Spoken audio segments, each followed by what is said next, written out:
Welcome back to Learn BC. You're here with Jared. We're in the Warehousing 101 series, and we're talking about how we can just get better at running our warehouses. I've already done SOP-1. You're now in SOP-2. Here we're going to be talking about what happens when we're receipting and things go wrong, like item numbers are missing. Before we get started, let's just cover off some of the housekeeping. Each of our videos is going to cover a bit of a presentation to give you some context and rules, talking about what triggers it, what the preconditions are, the key principles. We then move into the procedure. We talk through the step-by-step and the visual cues, and then we move into outcomes. What are the exceptions? What are the post conditions? And so what should it look like in a healthy environment when things go wrong and when they go right? Let's just keep the conversation going. Where we're going to go into this SOP. Before we do, please like this video. If you can share it, if you can subscribe to our channel and just come along for the journey and support us as we're building this, we'd appreciate your support. Let's get started. Well, today we're talking about goods receipting and what happens when items are missing. So you've got a receipt, you go to the receipt on your device, and the items aren't there and they don't exist in the system. What are a couple of things that we can do? Okay. So what does it look like? An item arrives with a delivery but cannot be matched to a purchase order or an existing item in Business Central. Okay, that's pretty rough. Preconditions. The receiving process, SOP-WHS-002, has already started. So we're running through it. The item can't be found by a PO or an item number. Okay, so it just doesn't exist. It's not even in the WMS. Immediate action: stop receiving, don't post the receipt, and if you've already signed off and the driver's disappeared, you need to place this in a quarantine bin, which means nobody touch it until this is resolved, and you notify the inventory manager. So that's really important because they need to now go and go, well, what is the item? What is it identified as? It could be a different description or a different item. So let's take a look at what that looks like. So phase 1, immediate actions: stop the process. So stop receiving. Don't post any receipt that includes the item. And please don't pick close enough, good enough. If it's not the right item, that behavior causes us GIGO, garbage in, garbage out. Your inventory turns to mush. We need to make sure you know what you're identifying and it's what you're bringing into stock. The second step is quarantine it. You need to set it aside. Make sure do not touch, do not use. You can't touch this until it's on quarantine. Point number 3, capture evidence. If you've got the PO open on the device and you're receipting, take photographs. If they ask you, the procurement officer is off site at a different location and they're like, well, I don't understand, what does it look like? You've got photographs you've taken and it's already on the PO for the procurement officer and they can see it and go, oh yeah, okay, now I understand, because a picture paints 1,000 words. Notify your manager, like contact the inventory manager. Make sure immediately with the photo of the details, let them know, hey, I've taken the photos. Contact them, say, hey, you need to help me fix this. So the resolution comes from a different role. So the manager could be a warehouse manager, it could be the inventory manager, it could be the procurement officer, but it's not the person at the door receiving the goods usually. All right, so the first thing they have to do is they have to identify the item and create it. So search for the item in BC. If it's missing, create a new item on the item card with all mandatory fields. So that's fine. We're going to go through that and we're going to talk through what it looks like so the guys in the warehouse know what happens when this goes wrong and how is it fixed. Advise the store. So the manager role needs to actually reach back out to the store personnel with the correct number to use, and they will have updated the purchase order and it's ready for them to turn around and complete the receipt in step 7, and then we complete our put away, which is pretty cool. All right. So let's take a look here. So what are some of the exceptions that are going on? Manager unavailable. The item remains in quarantine. You don't touch it. Do not receive. Notify the workshop supervisor. If no PO exists, well, you won't have a receipt on your device. No PO, no receipt. Return to supplier or hold notify procurement. You've got to follow company procedure, but you do not touch those goods, receive them in, or start using them on any operational procedure.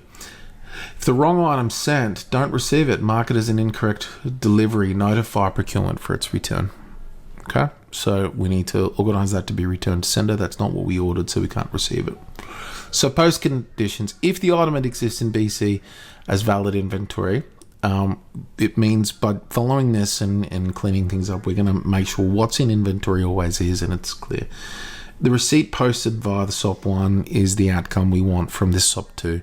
We want to get to posting the receipt.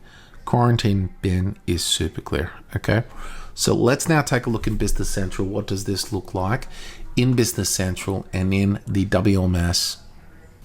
Here we are in Business Central. I've got a purchase order open as an example for us to be receiving in, and the supplier has sent us 3 separate items, and we can see here we've got a quantity of 10 each. Now, when we've gone to receive, the team on the floor have gone to receive, and they're looking, so they go search for that 937, and they follow the standard SOP-1. 937. Aha, little trick here. You notice how I didn't release it. It's shown up blank. I'm now going to release that order and research for it. And here it is. That's a great example of if it's not released, it doesn't show up. I'm going to open up the receipt, and there are 4 lines on this receipt that have actually been shipped. So the scenario may be the inventory manager was on lunch. He got a phone call from the distributor, and the distributor said, "Hey, I know you've been chasing these items. We've got them here. Do you want me to send them to you?" And it's bad process, but it does happen. And the inventory manager said, "Oh, please just throw that on the next order and I'll go clean it up." Okay, later. But they're out at lunch, and the distributor goes, "No worries," puts the 4 items together, ships them around. So our SOP is this: stop. We stop right now. We take photos of it. So I go in and I take my photos. So let's take the photo, take pictures. I can take multiple pictures just because we can. I can go take another photo. There we go. And here we are. So we've got multiple photos that are uploaded, and I stop. Okay, step number 1. I quarantine the items. Step number 2. I capture the evidence, the photographs. Step number 3.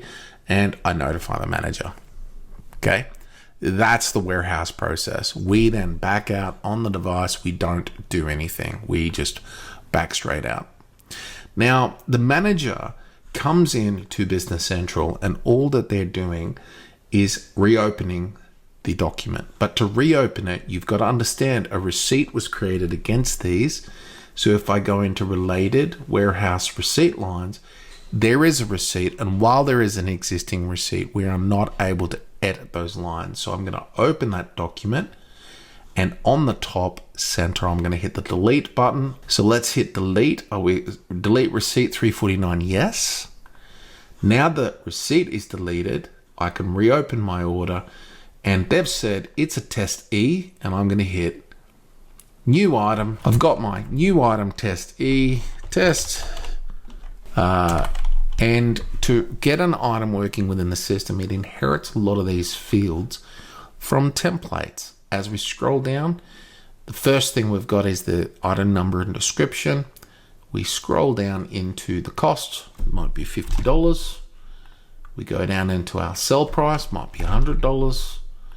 And the things that we like to see that help is put the supplier, and we're going to put an item number.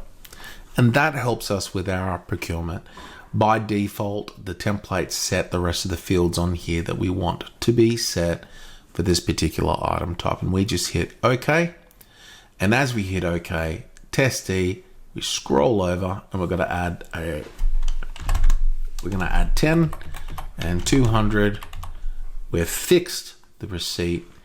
We re-release, the manager re-releases and contacts stores and says, "Hey, that order's good to go, you can unquarantine.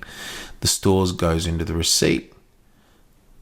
They see 937, 937, or they filter for 937 and they find it. Okay. They open it, and now we're actually scanning to receive. We go follow procedure for taking photos, then to ship. The objective here is, as we scan through each of these items, almost done. Let's just get through this. 10 of this, 10 of this.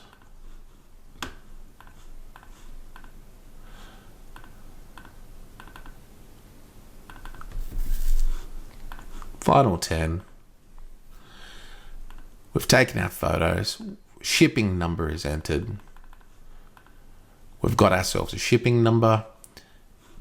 All of the artifacts are updated against here. If I look at the receipt now shows me everything that we originally needed. We've got the shipping number. We've got the correct quantities received on the device. The warehouse resource is able to now post.